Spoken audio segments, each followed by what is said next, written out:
Classe de 4e, réciproque du théorème de Pythagore, correction de l'exercice 13 où il s'agit de savoir si un triangle dont on connaît les longueurs des trois côtés est rectangle ou pas.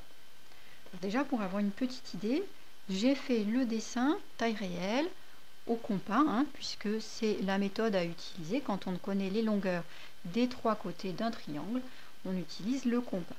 Donc j'ai tracé, je regarde avec mon équerre, oui, il n'a pas l'air tellement rectangle ce triangle. Donc je vais vérifier grâce à la réciproque du théorème de Pythagore. En tout cas, si ce triangle était rectangle, l'hypoténuse ne pourrait être que le plus grand côté. Donc je commence par citer le plus grand côté. Le plus grand côté est DE. Ensuite, je calcule séparément, car je ne vais pas écrire l'égalité de Pythagore puisque je ne sais pas si elle est vérifiée, et même en faisant mon dessin, je me dis il y a toutes les chances pour que ça ne le soit pas. Je calcule séparément d'une part le plus grand côté au carré, c'est-à-dire DE au carré égale 5,5 au carré égale, je prends ma calculatrice. Est-ce qu'on y voit bien? Je pense que oui. 5,5 au carré, ça fait 30,25. De l'autre côté, la somme des carrés des deux autres côtés, donc DF au carré plus EF au carré, donc 4,5 au carré plus 3,5 au carré, 4,5 au carré plus 3,5 au carré, ça me fait 32,5. Qu'est-ce que j'observe? Eh bien, les résultats ne sont pas les mêmes. Autrement dit, l'égalité de Pythagore n'est pas vérifiée. Alors, les résultats ne sont pas les mêmes, je ne vais pas dire comme 30,25 est différent de 32,5.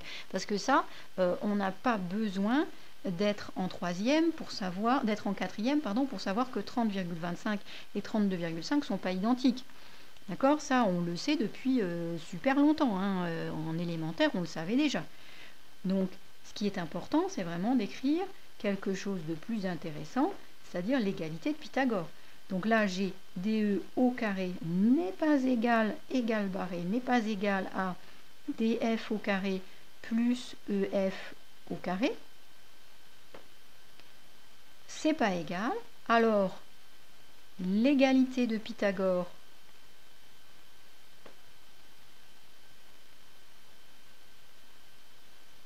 n'est pas vérifiée.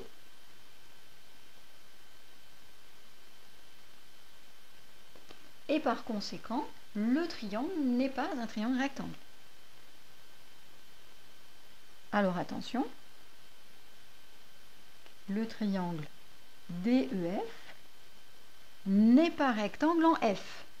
Sauf que il ne peut pas être rectangle ailleurs que s'il pouvait être rectangle, ça serait seulement en F, puisque le grand côté est DE. Donc il n'est pas rectangle en F, donc il n'est pas rectangle du tout. De l'importance d'avoir bien cité ici le plus grand côté d'abord, parce que sinon j'aurais simplement pu mettre le triangle DEF n'est pas rectangle en F, et j'aurais dû chercher s'il était rectangle en E ou en D. Mais comme j'ai cité le plus grand côté, j'ai pris mes précautions et j'ai dit je ne vais avoir qu'un seul test à faire, puisque s'il y a une hypoténuse, ça sera celui-là et ça pourrait être que celui-là. Donc ici, l'égalité n'est pas vérifiée, le triangle n'est pas rectangle. Voilà. Et là, j'ai terminé. La réciproque me donne le résultat suivant. DEF n'est pas un triangle rectangle. Voilà. J'espère que vous avez bien compris comment ça fonctionne. La réciproque du théorème de Pythagore qui permet de déterminer si un triangle est ou n'est pas rectangle. Et la rédaction sera toujours de la même façon. En 3 temps, on cite le plus grand côté, on calcule séparément, on regarde si l'égalité est vérifiée ou pas, et on conclut. À vous de vous entraîner, vous avez plein d'exercices dans le livre. Bon courage!